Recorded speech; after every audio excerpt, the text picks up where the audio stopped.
and welcome to Movies, Films, and Flicks. I am Mark Hoffmeyer, and joining me is a man who always picks knives when it comes to duels. It's Andy Golding. Hello, thank you for having me. That's like a tough thing right there, fists or knives. And then you're like, knives. And then the person's like, crap. Yeah, it's no, not an easy choice for me actually. I'd be petrified of either. Yeah. So I was listening to the commentary on this movie, and director Jeff Nichols was talking about how having that clause, with the Vandals kind of led, not kind of, but it led to spoilers, the Johnny's untimely demise. So if I was a bike leader, if I was like the leader of a biker gang, I would just do thumb wrestling or rock paper scissors. Like like I wouldn't. All right, man. I want control of this game. Okay, rock paper scissors. 1, 2, 3, shoot. Best of seven. And so Yeah. like, that way, when it's like when you show up and let's just do it here. Like we don't need to go to an alley out back. We don't need to go to a deserted parking lot where I'm going to get shot. We'll just do rock paper scissors right here. I think I would Or just carry you around a plastic bag full of board games that I could suggest as a alternative. So it's Monopoly Fifth or Knives Risk. or Yahtzee. Yeah, just something like Jenga. So it's at least darts. Just okay. Well, you beat me. Like we play cricket, and you're the leader of the gang now.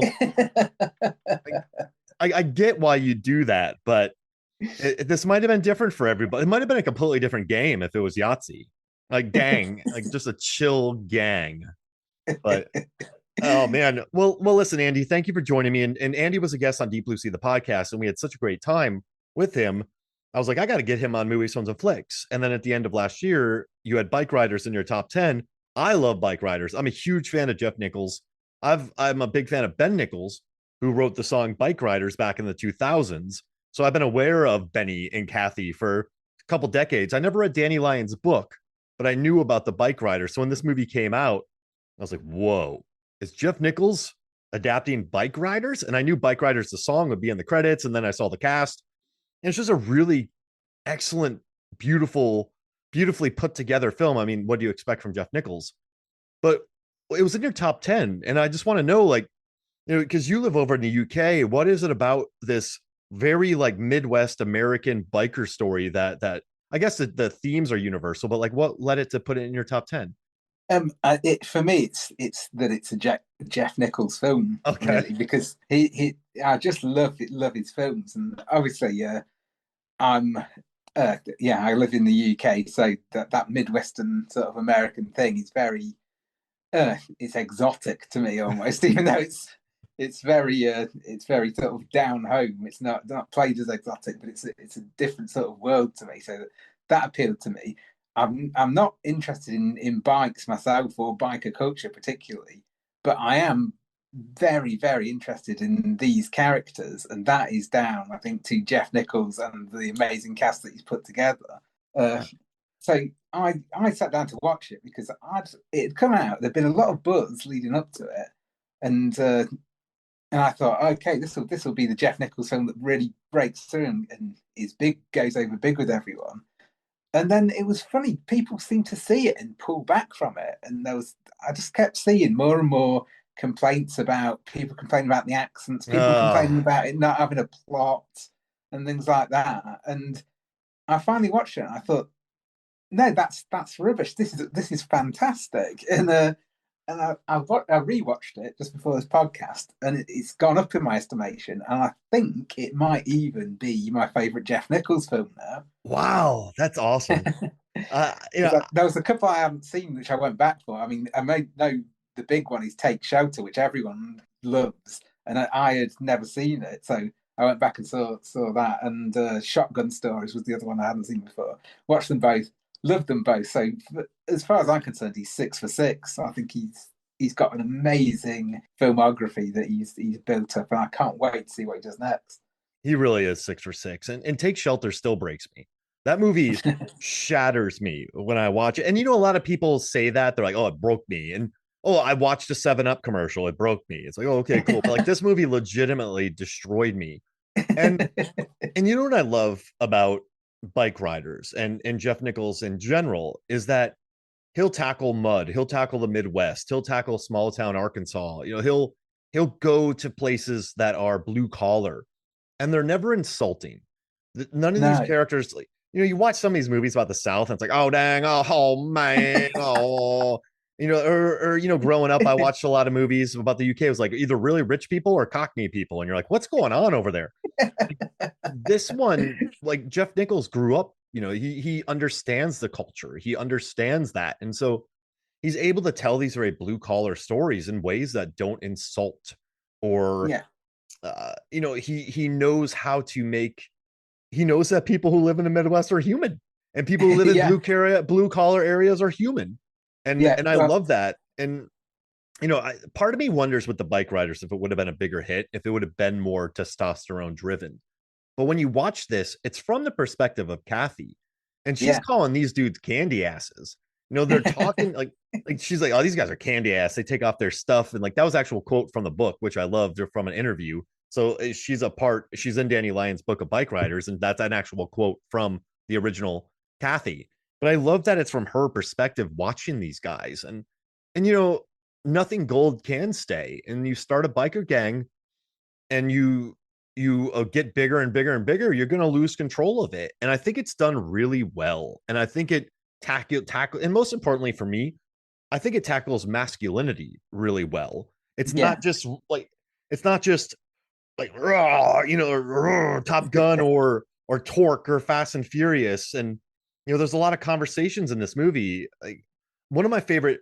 I want to ask you about Brucey's speech, and I'm just going to read it. Brucey's the second in command of Tom Hardy's Johnny, and there's a moment when he goes, but everyone wants to be part of something.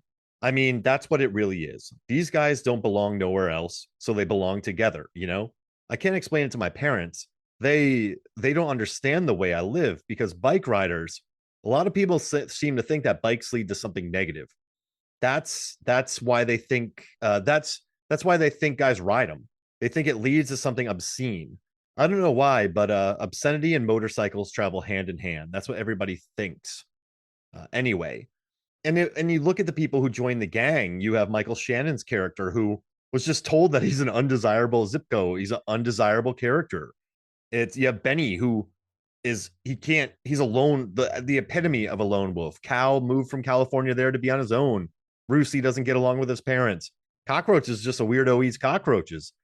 Yeah, it's like even Funny Sonny back in the day. Like these are kids who, not kids, these are adults who didn't really belong. They're part of the counterculture.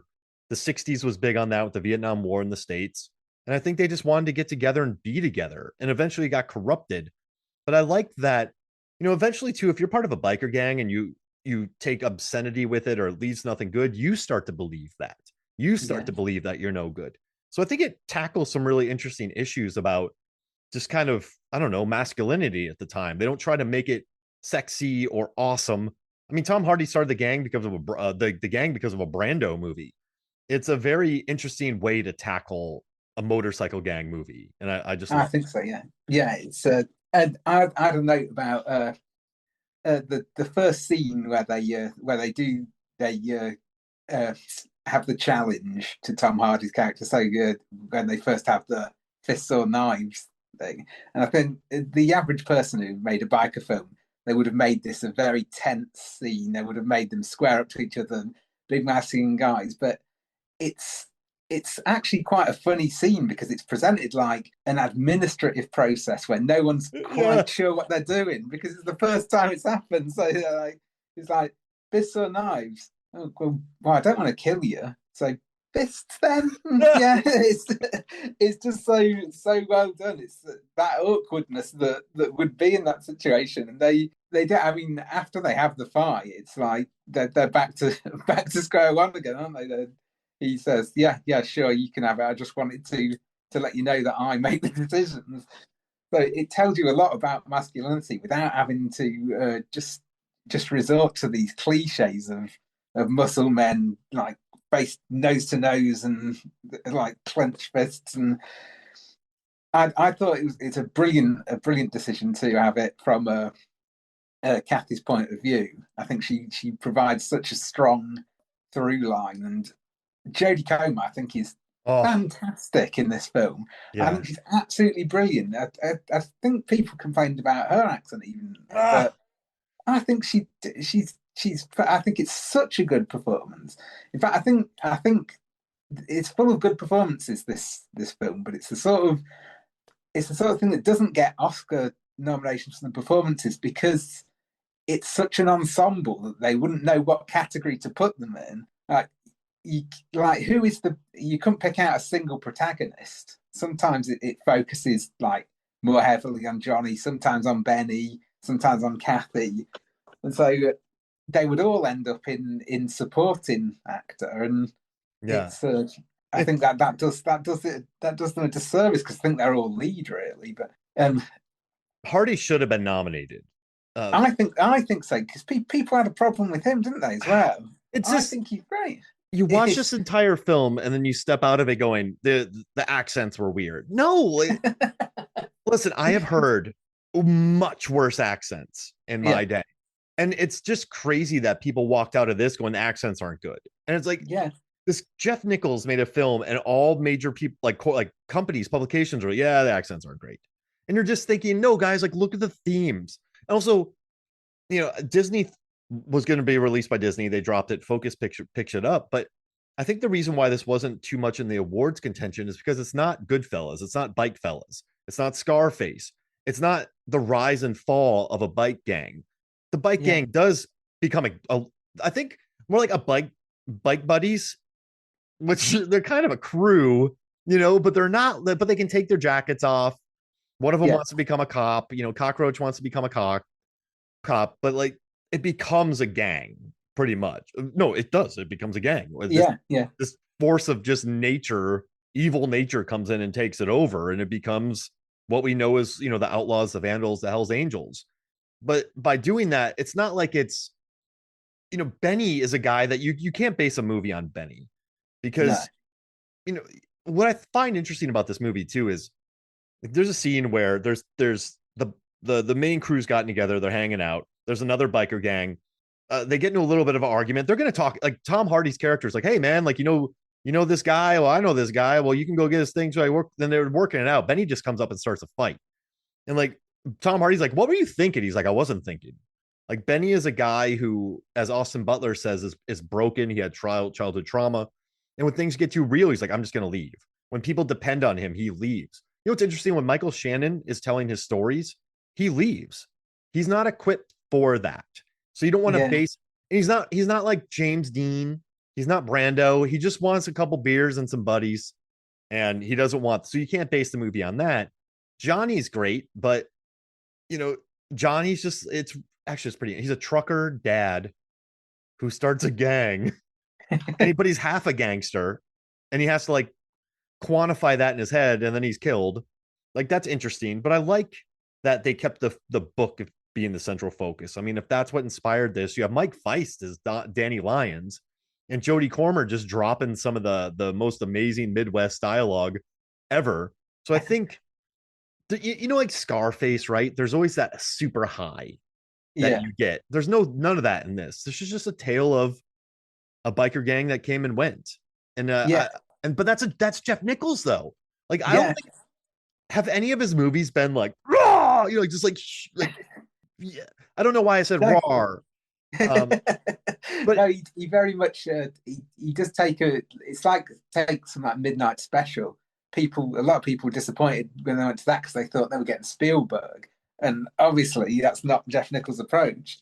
And so with this, people thought they were going to get some kind of like action biker movie, and it's not. They complained that there was a lack of plot, but it's a uh, perfect interpretation uh, of a sort when a photograph book is the source.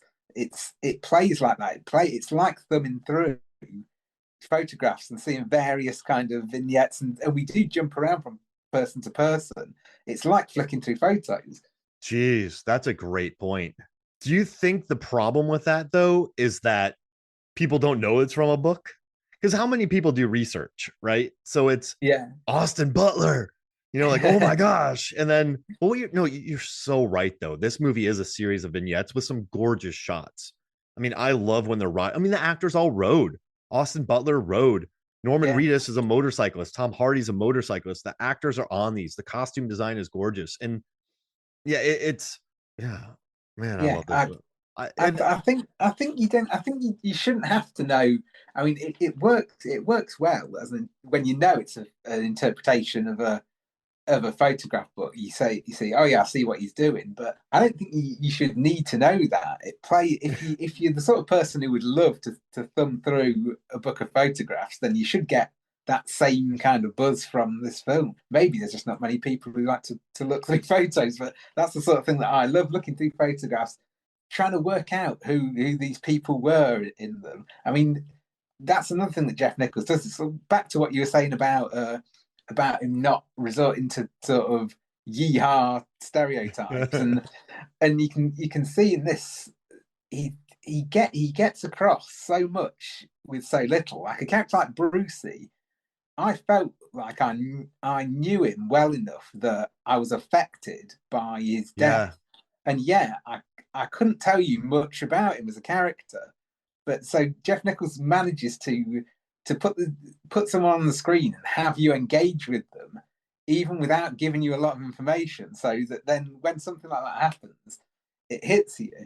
and also too, since it's Jeff Nichols, he can get Austin Butler, Jodie Comer, Michael Yeah, Shannon, Tom Hardy, Mike Feist, Boyd Holbrook, Damon Harriman playing as Brucey. I mean, Carl Glusman, Bo Knapp, Emery Cohen, Toby Wallace, Norman Reedus. I mean, this is yeah, it's an amazing cast. yeah, amazing cast, and you're right. These characters do register on the screen, and I think they all. Another thing I like about his movies, where I think a big problem you could run into when you have a biker gang, is you just feel like the actors are trying to play a biker gang. Yeah, I think he purposely drops a lot of that. So none of these guys are explicitly playing tough. None of them are trying to play a role. You can tell he probably sets up the camera. It's all meticulous, but they just exist in this place where they don't have to act tough. They don't have to act like they are this. I enjoy that about his films. There's no, sometimes when an actor is like, I'm going to go play a movie in the Midwest and be this blue collar, you're like, I don't believe it. Like it just yeah, feels out of place. But in his films, everything, they really do fit together nicely. But I think that's because he lived it. Like yeah, he's not like a New Yorker who grew up in New York City coming to Arkansas to make a movie about moonshine around there. I mean, this is a guy who grew up in the area and he's making a movie about, something that he's very familiar with. And I like that about it. But you're right. I mean, Damon Harriman, that funeral scene where Tom Hardy shows up, like all the gang shows up and Johnny just gets yeah, spit in his face. That's a tough scene to watch because I feel like these bikers they joined this gang because they were told they didn't belong. So then they joined something where they did belong. yeah. And That's the thing that you say. They don't act like they're trying to act like a biker gang, because yes, yes. I'm not convinced that they know what the gang is. They're together because they need each other and they need that feeling of belonging. But no one quite knows what the gang is. So when it eventually becomes this darker, more violent thing, they lose control of it because they never had that tighter grip on what it is they're a part of. Oh, that's a great point too. And they get close to it a little bit when they light the bar on fire because Yeah, Benny gets his butt kicked by these two guys. I mean, he catches a shovel right to the foot. That's such a brutal hit. yeah, But when they burn it down, you could see that Johnny is like as it's burning, they stay to watch it burn, and there's cops and fire department there, and they don't mess with the biker gang. And Jeff Nichols said it himself that this might be the downfall of it because this is when the real violence started. This is when the destruction happened. This is when like the cops are afraid of us. And I think what's interesting with Johnny is I think he's absolutely a halfway leader in this. He's a good leader, but he's a halfway leader to these guys. yeah, But when they get on, when it becomes later on, and it just takes another world. But yeah, they had no like Cockroach is going to leave to become a cop. If you're in a biker gang and you're going to drop your colors to become a motorcycle cop, you're not really a gang. And so he tells these guys this who have probably just gotten back from Vietnam. They're into drugs, they're into hard drugs and murder. They just beat the crap out of him. Yeah. because like that's what the gang is now. And you know, Johnny's like, we got to go take care of this. You think he might kill Cockroach, but he doesn't. He gets him out of there. But that's not a leader of this gang from what it's become. So I think at that moment, Johnny kind of has this, I think, like was it a clock on his back or like a target on his back? And I think he needs Benny, but Benny doesn't want to be needed, so he leaves, and then it becomes, the iteration that it does in the late 70s. But yeah, that's all clear as day, and there's a really good story to it, and I really like the way that Austin Butler plays Benny as well, because he says nothing of value the entire film, No. right? He's just an incredibly handsome, nihilistic loner who likes this crew, likes Johnny, likes Kathy, but when things get real, he just leaves. I'm just gonna leave. And when people ask him what he's thinking, he's like, I don't know. You don't have to think. Like he's a guy who I think that's so interesting. Everyone rallies around him. Like Johnny wants to be him because he doesn't care. Kathy likes him because he doesn't care. And he's super charming, but I just find it interesting that Benny is this guy that is admired, and in the book he's worshipped. And that pool hall scene where he's leaning over with his arms flexed on the pool table, that's a real photo. But I like that Jeff Nichols decided, Mike Nichols, hey, decided to write him as this kind of silent enigma who doesn't say anything of value but is still kind of loved. And I Yeah, just think it's that's really interesting. interesting. Do you think Benny is happy? Do you think he's a happy cat, or do you think that goes against the whole nature of Benny to try and pin any kind of consistent emotion on him? I mean, something's broken in him, correct? Yeah, And so yeah, that, I think Benny is, and Benny's the one who starts off the fighting. Remember, he just walks in and starts fighting. He's the one who yeah, pulls the knife. Remember when he slices that guy's face? He smiles outside of yeah, the bar. He has, in the song Bikeriders, he fights everybody. Benny's always been a fighter. Things will never change. And so he's a guy who I think he doesn't want responsibility. He doesn't want to be grown up. He doesn't want people needing him. And I think that's partly because he knows he can't provide that. But this is a day and age where no one's going to talk like that to each other. When Tom Hardy shows up at Kathy's door before he gets shot, he's like, is Benny around? And, Kathy's like, hey, what do you need? He's like, well, I already said it. Like, these guys won't say how they feel. So I think Benny is just, Lucero, they had a tour called Faster Than Trouble. I think he's just trying to be faster than trouble, and just, that's interesting. Yeah, and but yeah, but it's oh, sorry, go for it. I was going to say, is it? Do you think what he's trying to outrun that is ultimately what he needs? Because when you see him at the end in that last shot, he seems more settled and he smiles. It's interesting you mentioned Goodfellas earlier because there's a couple of bits that made me think of Goodfellas. So the opening shot when we get the freeze frame with the shovel about to hit him, and we hear Kathy's voiceover. That reminded me of Goodfellas. And then the ending, I thought was going in that direction because when he sees Benny in this more sort of settled situation, and you see him look wistfully off into the distance, and you hear the engines of the bikes, and I thought it was going to be a bit like the ending of Goodfellas, uh, where he's longing for something that he can't have anymore. But then he smiles. And I think is he remembering that? Is he smiling because he's remembering that, or is he smiling because he's out of that now and he's found something more than that empty lifestyle that he had? Oh no, I think so. I think he loves Kathy. I think he likes Yeah, Johnny. I think he enjoys his life. And listen, I have a great friend named Johnny Party. He's the chillest dude you'll ever meet. Doesn't say much. We started a band called Johnny Party and the Furious Funksters because he, he's the most quiet guy you'd ever meet. So that's why we call him Johnny Party. And but he's just happy fishing. He's like, my grave is the sea. He just wants to fish. He wants to live in the middle of nowhere.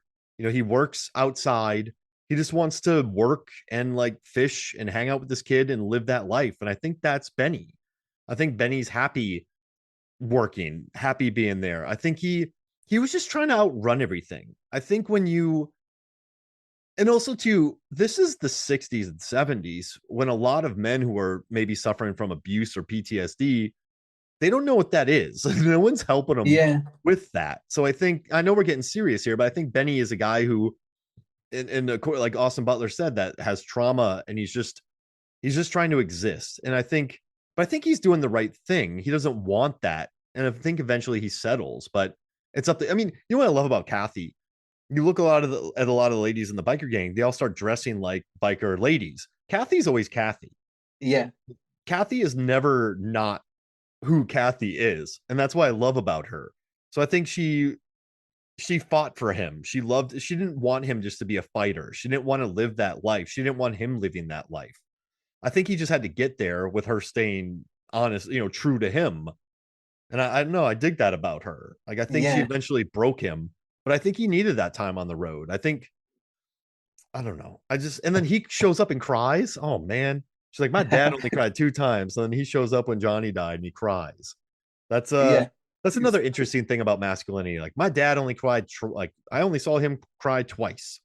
And then he shows up and does that. So Yeah, it's and she still thinks real men don't cry, doesn't she? That's what Kathy says. She's so to her in that moment, he's not a real man because he's let that get to her. I don't know if that's her fronting a little bit or if she really feels like that. But I guess that would be consistent with the values of the time.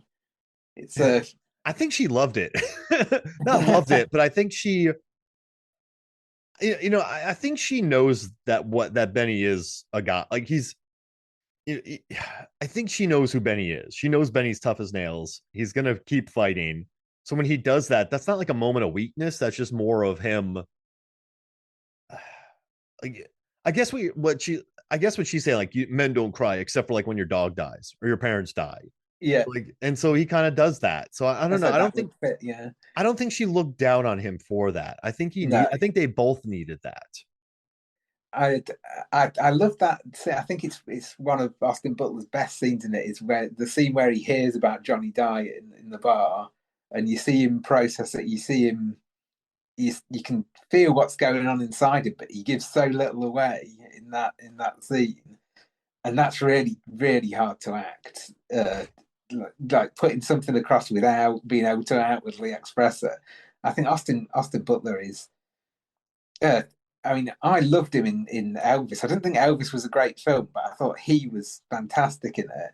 Mm-hmm. And maybe this isn't like that far a jump from that performance, but I can see that Austin Butler is going to do amazing things in the future. And I think he in this role he he maybe gets the least chance to display it, but he's the perfect choice for this part. I think he puts it across really beautifully, and I think Jeff Nichols has written it in a way that again doesn't fall back on cliche because we see these little snatches about Benny that you just wouldn't see. Like I love the fact that we see that he enjoys an episode of Bewitched. Yeah, yeah. You wouldn't see that in this kind of character. He's sitting there, he's laughing away at Dora there on the screen. I just Oh. think it makes him into a real person. He's he is. All these characters seem so real to me. Mm-hmm. Uh, I think especially Kathy. I think Kathy is my favorite character, and Jodie Comer is my favorite performance in the film. And you get this sort of it's like watching things like The Godfather. You get these sort of relative moral structures and you end up rooting for people who maybe you shouldn't be rooting for in certain situations. So uh, by the time he's burned the bar down, you think Johnny is. You think maybe he's not the sort of person you would necessarily want to associate with, but you're so relieved when he turns up to rescue Kathy from those men who are going to take her upstairs, and you can see by that point that's when Cockroach is getting beaten up as well, isn't it? Because that's where Yeah. he is at the time. So you can see it's really it's really hit a dark place by that point. And so because Johnny was he's involved in at every level, but because he was there from the outset. You cling to this earlier version of him, and so Yeah. when he turns up to rescue it, you think, oh, thank God, one of the good guys is here. And you're like, hang on, he's not one of the good guys. He's just Yeah. Yeah, I mean, he's wrecked his family. When we meet his wife later, she just doesn't even want to go out. She just watches no, TV. And, he's invested his life in it. And but what did he say? What's the great line I have here from him? Like, you do something, wait, you give it all you got, and it'll do what it's gonna do. Like, I don't think he started the gang like what he I think he just was a club at first, and then I think his actions and the actions of others made it into a gang. And you could see someone getting drunk with power a little bit from that, because I mean, he's very much so playing a role, is he not? Because he's a happy dad, a trucker. He watched a Brando movie and he started a biker gang. So yeah, I don't think that's in his veins either. He's not the kid in this film. I think he just wanted to start something to have community with his friends. And I just want to go back to Austin Butler before I forget. He had to play this guy that like Johnny's in love with, Kathy's in love with. Everyone's just like, this guy's crazy. He's just the epitome of cool. That's a tough role to have. And there's three moments in this movie that I really like his performance. It's when I like when Johnny gives him the speech at night when Zipco's telling the story, and Zipco's telling the story. He walks away. Johnny gets like really close to him, and it's a speech between Johnny and Benny. And Tom Hardy played the scene a lot more, for lack of a better term, like sensually than they planned on. He gets yeah, really close to Austin Butler, and it's beautifully lit. It's a dark shot, but it looks gorgeous. And in that moment, Nichols was talking about this. Butler never pulled away. Butler leaned into it. He was very flexible with Johnny's performance. And so you almost see this kind of Johnny trying to sway him over to his side to lead, to be one of them, to take over. And it's just this really interesting kind of scene that it doesn't work for Johnny at all. But watching Butler in that moment, and he didn't know Hardy would get that close, but he's just so, I guess, he can adapt his performance to what is happening. And he's just great in that scene. And I also love his crying scene. I think that, like you said, is gorgeous. And then I love the scene where he's on his bike and he's just riding and then it runs out of gas. Like, he could have played that in a aloof way, in a shit kicking way, in an angry way, but he plays it really perfectly. It's it's got to be hard sometimes shooting a movie where you've run away from the cops, you're in the middle of nowhere, your bike stops working, and you have to act cool or interesting to be this character. And I thought he fully inhabited Benny in that moment. So yeah. but it's the problem is it's a Jeff Nichols film. That's not a problem, but that's not going to get you an Oscar, right? And that's not going to get you a lot of money because of the way This it's is true. played. Yeah, yeah, but it's gonna make for a much more gripping performance than maybe some of the ones that are going to get nominated, because it's going back to the photo book thing again. I think you can look at certain photos and they capture the essence of someone just in one image, and it's as if Austin Butler has held that for the entire film. That Yeah. same feeling you get for those perfect photographs of people that just get their whole character in one image. It's that stoicism that he has.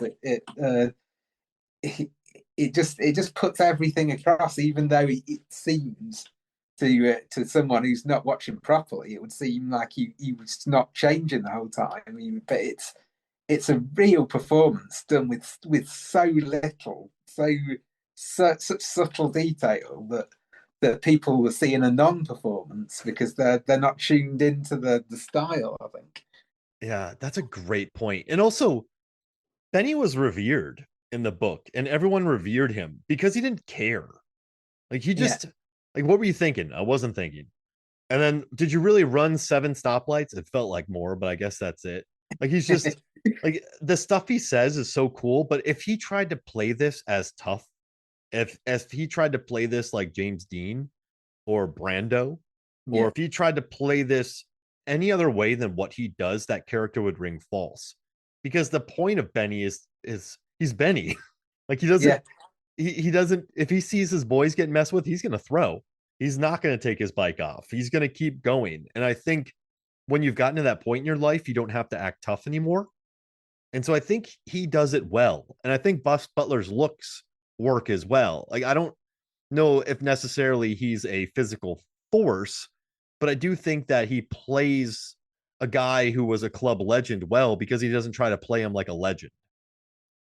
Does that make sense? yeah. Like, Yeah, no, absolutely. Yeah, he has this sort of he has this almost this sort of fragility to him. He looks like he could crumble if you just hit him in the right place. He's this tough guy who can hold his own, but he looks like you just and that's what we get with the scene at the end where he cries. Finally, something has hit him in that place that has brought that out of him. He's mm, also very uh he's an interesting character in that so Johnny thinks he's the perfect leader because everyone looks up to him, everyone wants to be him. And that is true, but they want to be him because he doesn't care about things. So if he stepped up and said, "Yeah, I want to be the leader," that would discount that. He would be showing that he cared about something, and then he would lose that respect. So he's not able to take on the mantle of the leadership. That's why I think that's why later on when uh, the scene with the kids where they come and they say come and see our bikes and they want to join the gang and and Johnny says to him if I offered you the leadership you would take it like that, wouldn't you? And he says, what are you talking about? But that's true. yeah. The sort of person who would grab at the leadership. It's like Douglas Adams who wrote Hitchhiker's Guide to the Galaxy. He had that theory that uh, anyone who wants to be a leader is immediately demonstrating that they're not fit for the job, and that's the catch-22 that you have in the biker gang is that anyone who cares enough to be the leader is not going to be looked up to because they care. Yeah. Johnny leading a meeting would or Benny leading a meeting would be horrifying. Like Benny does not want to deal with ordering beer. Like Benny wants to drink beer. He doesn't want to order cases of beer. Like he doesn't want to do that. And he would just take off. And also too, I mean, if you have trauma as a kid, sometimes you don't want to put yourself out there because you're afraid of failure. Like you don't want that. So you just leave. Or Yeah, you eschew you don't want responsibility because that makes you more human. I think Benny enjoyed being that kind of guy. Um, and I think it was interesting being with Johnny because you have Benny who's real. Benny's a real guy. And I know he was a real guy, but in the movie, he's just when I say real, he will fight, he will drink. He's just Benny is Benny. But Johnny is not. I think Johnny's playing a role to a certain extent. Like he's playing the idealistic version of it. But once you get in that world and you meet the kid, he's just never equipped for that. But the one thing I love about Hardy is he's so believable in this role. The yeah, physicality, the bike riding, even the leadership. Like I'd be like, yeah, you know what? I would follow Tom Hardy if he was the boss. He has this really effortless command of the gang. And when things go bad and when he's murdered, you kind of get that too because he still had something left. Like it's just really interesting about this movie where he just built something that left his control and the outside elements eventually got him. I mean, the kid joined the Milwaukee branch, which was the first branch when they branched out. Like it was their first kind of they were in Chicago, now they're in Milwaukee. And then that's where the kid became a member and then the kid came back and challenged him. So yeah. it's a really interesting choice that like these Actually, little seems like decisions. he's playing a role. You literally see him put that role on because you see him watching the Brando film. Yes, Brando yes. says the famous line, and then Yeah. he repeats it, and that's when that's like he's actually just stepping into the film. The what do you got? What are you rebelling against? What do you got? Line. Yeah. And who knows what he's rebelling against? I think he just wanted to hang out. Yeah, but he also wanted to be Brando. But the problem is, you're going to meet real people eventually, and you're going to have to, sell your soul. Like, just because you lit a bar on fire doesn't mean you're the kid. yeah, And my one maybe complaint about this movie, and I think Toby Wallace is fine as the kid, but you always know he's the kid who's gonna be the downfall of everybody. yeah, I don't know if you yeah. felt Well, that. otherwise, why is he there? You keep seeing these scenes with him, you know but he's sort of like the rising storm, isn't he? I don't mind knowing it's coming because you see he's being seeded in Oh, there. We know that he's going to play an important part, and so that's part of the tension for me. It's when is it going to happen? And when it does happen, it's abrupt. It's not like it's seeded in, it's built up, and then we get a big explosive scene. It's done like that. It's in a second. well, yeah, during that big climatic, it's supposed to be the climatic fight, and the original dudes are just in the car because they're cold. All the other guys roll up on motorcycles, Yeah, and yeah. and I you're guess this is what people are complaining about when they say, "Oh, it hasn't got a plot and it hasn't got this and it hasn't got that." But that's the way Jeff Nichols does it, and that's why we love Jeff Nichols. He's doing it. I mean, it's the climactic fight is essentially it's the Raiders of the Lost Ark moment, isn't it? It's but pull out a gun and have it finished quickly. but that's how the kid does it. That's how the kid gets control. I Yeah, mean, watching him from a young age, he and his buddies, it's kind of crazy. He was going to leave his friends behind. That's nuts. But he was a kid who, his parents are wildly abusive. He grew up in the middle of just poverty. He built himself up. He went to his idols. And I think he thought they were something that they weren't. Like, I think he thought that they were a proper gang and he just wanted to belong. And as I think Tom Hardy idolized Brando, and then this kid idolized Johnny. And so when Johnny's like, "Hey man, get out of here. You were going to leave your friends." That puts a chip on his shoulder. And I think the way that this kid would become the leader is by killing. Like, I don't think this kid is going to be the leader because he's charismatic or he's Johnny or he's Benny. He's the one that is the one who, cheats and shoots Johnny in the face. And I like what you said, yeah, he's the rising storm. But he's also something kind of Johnny didn't create him. And I think the kid just wanted approval to begin with. I mean, who knows what would happen if Johnny accepted him in the beginning? But I think he's fueled by anger and like bad parents and unresolved things, and that manifests in his violent tendencies. So it's really yeah. interesting how like there's many different violent men in this movie, but they're all different variations of that. So Yeah. like I think Johnny's maybe the most interesting because Brando got him to start a gang, and then it just blew up in his face, literally. Not blew up. I Yeah. guess he got shot. Yeah, I think what you said about him about the kid leaving his friends, I think that's quite key because that's the reason that Johnny ultimately rejects him. I think maybe if he'd said I'm not going to do it, he might have said okay, you're in, because to Johnny and the initial vandals, that is what the gang was about. It was about your friends, and it was about.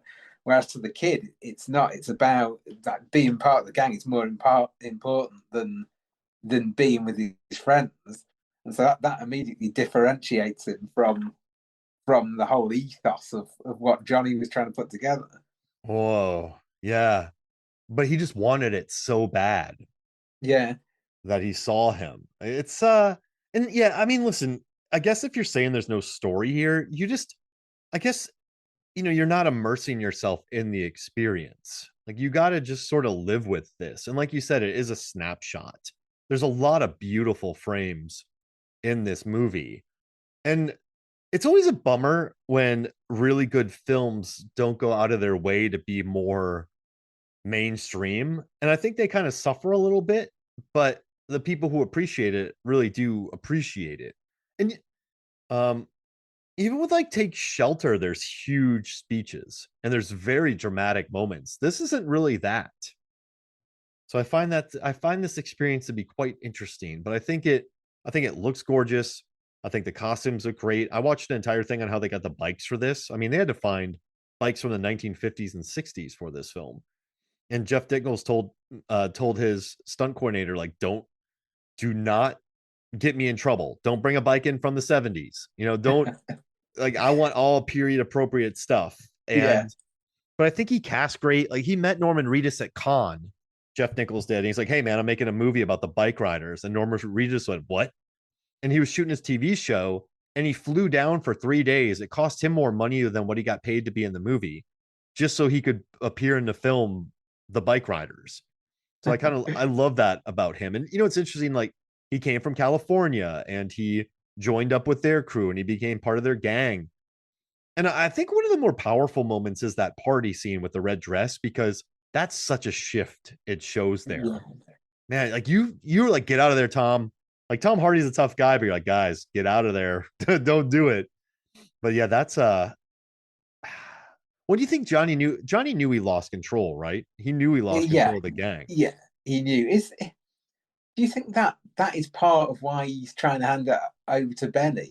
Does he think that Benny can do a better job, or is there a kind of is there a pan? Is he just looking for someone to take it off his hands? Although, if that was true, I don't think he would pass a ticking time bomb like that to Benny, because I think he loves Benny too much to put him in harm's way. So Yeah. does he think that Benny can do a better job than him? Because I don't think Benny could do a better job than him. Maybe he knew Benny would run, and so Benny ran. And Yeah. then, listen, Benny's not going to become. He's gonna stay here and protect me. But if I tell him I want him to be the leader of the gang, he's going to leave because he doesn't want responsibility. I mean, But that who could lead the gang? Who would you put in none of charge the if original not guys. Johnny? Yeah. No, I mean, no, you're not gonna want the Zipco in charge, are you? no, absolutely no Zipco. A cockroach is going to turn No, into some sort of weird bug eating cult gang. So, Brucey's a good second in command. People like him, but he's yeah, not that yeah, guy. good step up. Wahoo's not doing it. Cal just wants to fix bikes. Wahoo, I mean, Wahoo and Corky, they just want to be in a gang. I think Yeah, they're just happy drinking beer. So, but I mean, once you have all the chapters and once you're running this, like, I have a question. You start a motorcycle gang, you start burning things down, you have fights, you have colors.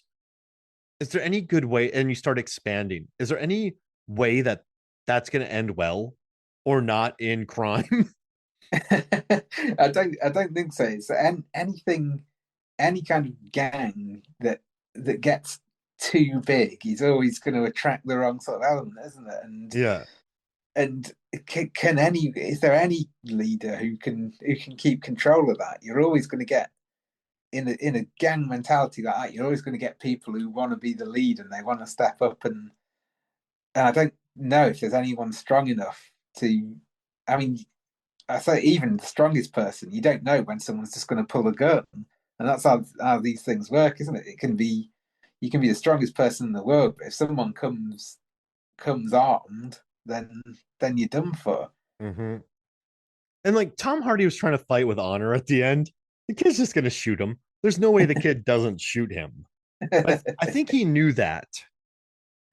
I don't You know. think? I think I think he knows he's going into something that isn't going to end well. Um, It's a good movie. And at the party, people aren't looking at him with respect either. And no, also, people know Benny and people know Kathy. So when Funny Sonny grabs that red dress, they still know who Kathy is. And they're still yeah, trying to do that. So at that point, they've lost it.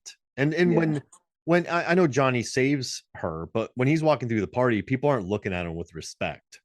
Um, like, yeah, have you ever, like, I don't know if you've ever thrown a house party and it gets way too big and you kind of yeah. lose control of it and you're like, who are these people? And they don't care who you are. That's where Johnny is at that part with his he threw the house party that got way too big and his house Yeah, got wrecked. No one cared about who he was anymore more. And then he, paid the price. yeah. Every party I've ever been to, the person who has the worst time at the party is the person who threw the party, and Yes. that's how it works with the gang as well, I guess. Yeah, it's like Project X, that movie, but with bikes in the 70s. Is there any other things you wanted to talk about in this movie?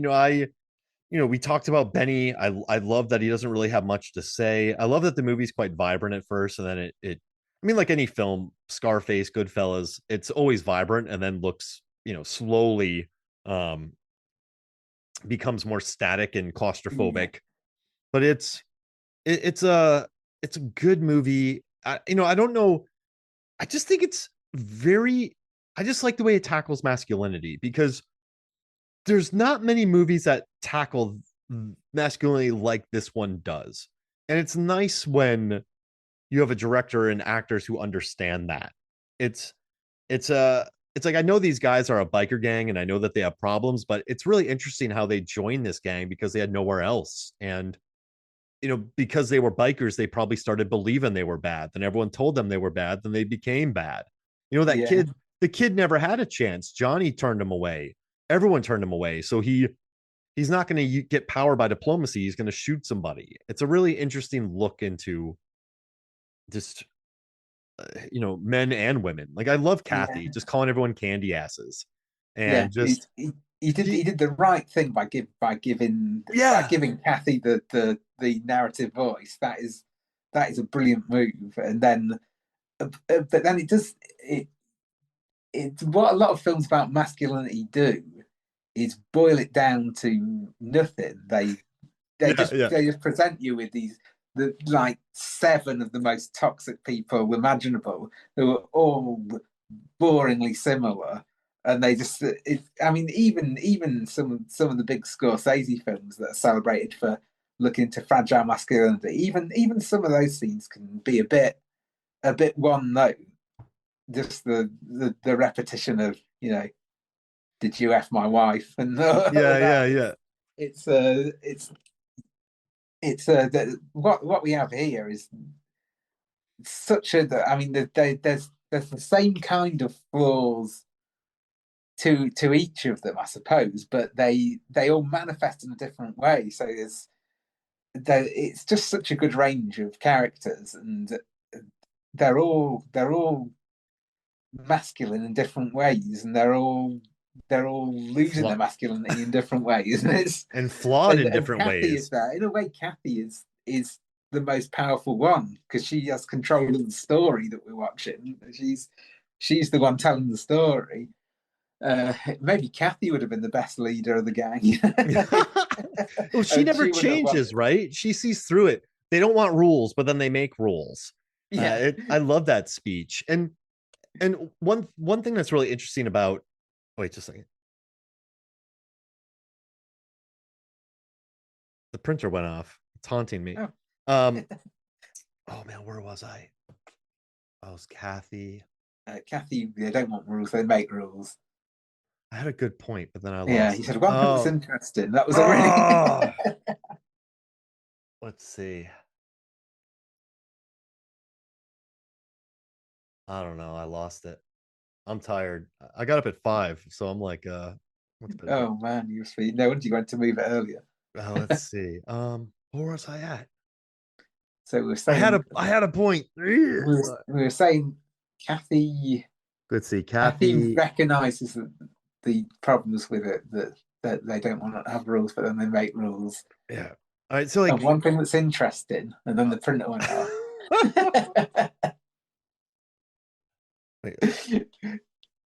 I love that Kathy. She's like, they don't want rules, but then they make all these rules, and I just love that she sees through it, and I love that she's in here talking about this because they're never glorifying that type of masculinity. And if you think about most characters, the Benny type is a very popular type of movie character, the loner who doesn't care about anything. But I think what people don't remember sometimes is those people are loners and they run away from responsibility for a reason. They're broken. John Wick Yeah, is a loner because he's a murderer. A lot of these people who are these characters are like him for a reason, and I like that they to a point glorify Benny, but they also realize how much of a flawed man he is. So I don't know. I just once again, it's Jeff Nichols. He tackles stuff like this very responsibly, and so I yeah, like that. And that doesn't happen much. And you're right. We have so many one dimensional characters.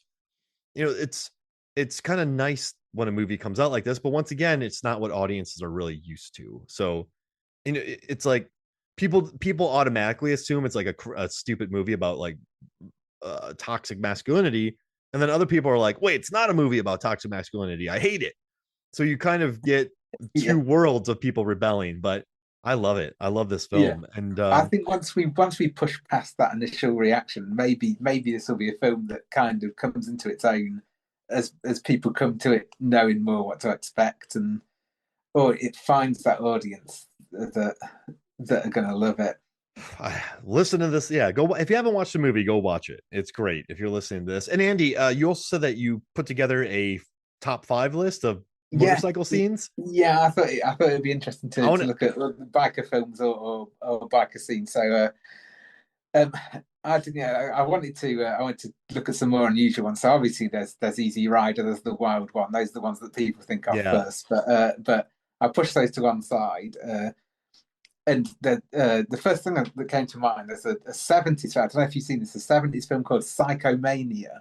It's No, a it's a British supernatural biker horror film about undead bikers who worship a frog god. It's absolutely it's a wild one. It's done, it's very tongue in cheek, but it's done with a very serious tone. Definitely worth seeking out. Um, whoa, it's on Tubi right now. oh really? Oh So wow. is it a young biker gang leader makes a pact with the devil and uses it to win himself eternal life?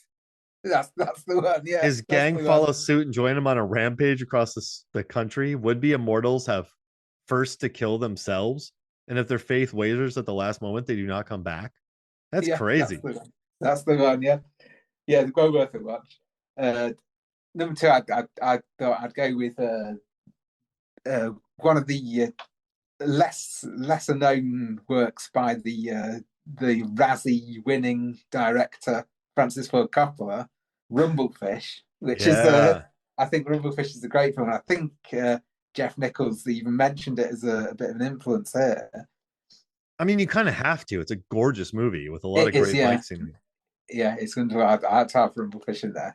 Uh, Next, I went for Raising Arizona just for Leonard Smalls. I think he's Yes. a great character. Leonard Smalls, that scene of him driving through the desert and blowing up bunny rabbits, and it's great. And then I went for Pee Wee's Big Adventure. Might me too.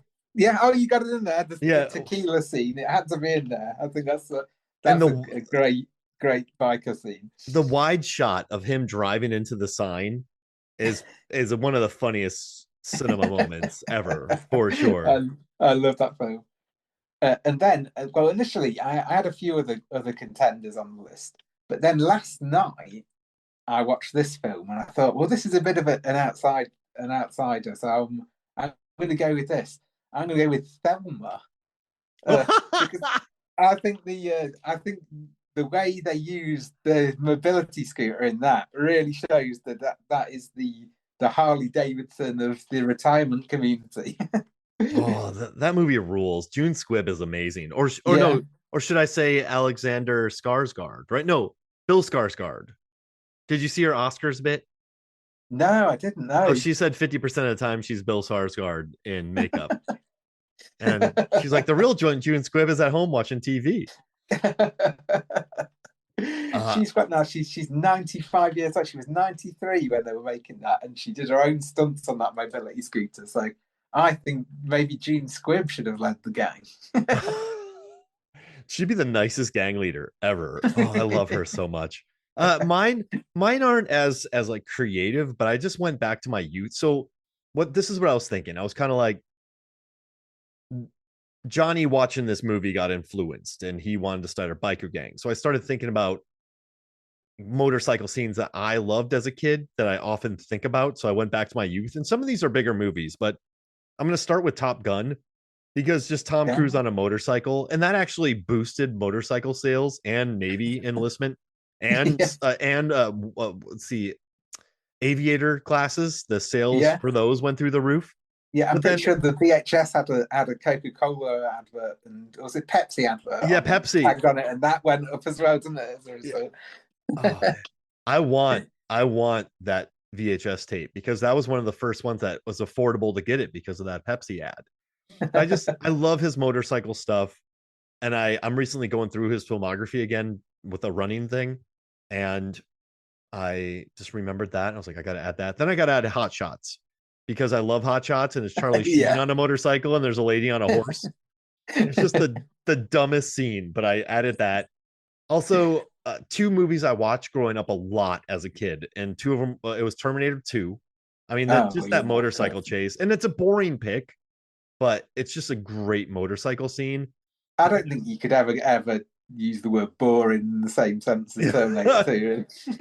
It's kind of a stock pick, but I mean, I was 10. I think I was close to 10 when that came out, and or 9 or 10, and I was like, Arnold on a motorcycle being chased, like it's just one of the coolest things ever.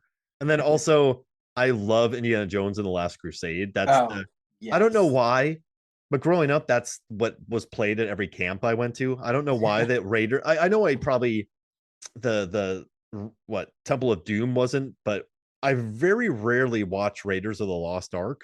It was always Indiana Jones and the Last Crusade. Yeah, And that was my go-to too. So that was our whole family loved Last Crusade, and we that's the one I know completely inside out. great dad movie.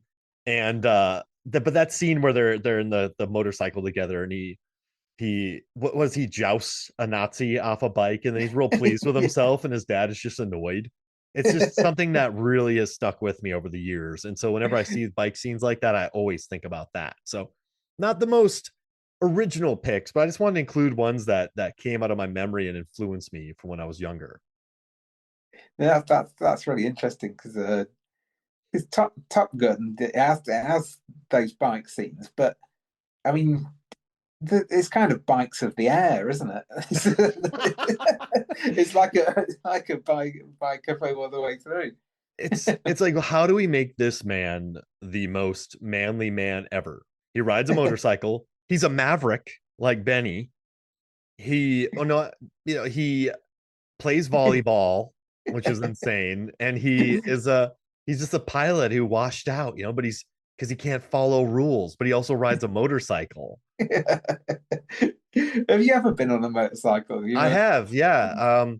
When I was in Florida, my buddy's dad was like, "Hey, get on this thing. Try to learn how to ride." I was wearing flip flops, shorts, and a t-shirt, and I was riding around. Got a little cocky, hit a mailbox, flipped over it. The bike landed over, landed on my leg. I still have the Oh, muffler burn, and then I put rubbing alcohol on it because parents back in that age didn't really care, and then I wrapped it in toilet paper, and then I went to work at Burger King, and I didn't notice it, but my leg was just bleeding and oh, it got into my sock, and my sock was completely red, and my pants were short so you could see my socks, and my manager saw it and went, "What is that?" And I pulled up my leg, and it was just all blood, and my sock was blood. It was all dried blood. So I got home and I tried to take the toilet paper off my leg because it had dried, and the toilet paper completely stuck to the huge burn I had on my leg. And then none of the stuff in we didn't have any painkillers in the house. So I was just in a world of it, Andy. I was an man. absolute world of it. And I messed up my knee and burned my leg real bad. So, did you ever get back on a bike ever again? Well, so like I rode a dirt bike, but that was into a tree. I rode a moped into a ditch, and I rode a four-wheeler into not into the house, but into the side of my aunt and uncle's house. So I just kind of said, you know what? These vehicles aren't for me. Yeah, I wish I I'm had gonna a stick cool with story, cars. but the only time I've ever been on one was I bumped into someone. I was walking home one day and I bumped into someone who I vaguely knew from school years ago. We weren't even friends, and he was there on his bike. He'd just dropped someone off, so he had a spare helmet. I think he felt he had to offer me a lift, and I was too embarrassed to say no. I'm scared to get on, so I got on, and he immediately crashed it. He immediately the thing tipped over into it. We ended up laying down in a field. I don't know what it is. I think I'm just not cool enough, and the universe just rejected the idea of me on the motorbike Hey, you and and me tipped it both. over. Yeah, you and me both. I think the universe did us a favor, though, Andy, by Yeah, doing that. yeah. We don't want to end up in one of these out of control gangs, do we? No, that could have been us. Who knows what would have happened? Yeah, you and I could have been in a big rumble against each other. Do you think you would have to, what would your biker nickname be if we were in a My bike, my bike would be probably like a Harley Softail. My stepdad had a Softail. My mom and stepdad used to ride their Harley Softails around. oh, And then he right, used to build choppers for a while. They had R&M cycles. So they used to ride motorcycles. So I've been around a lot of Softails. So I would take a Softail Harley and my name would be Scud. it's good, it's nice. I don't know I think why, but it just seems like a good name. I would not want to get back on a bike, so I would have a mobility scooter like Thomer, I think.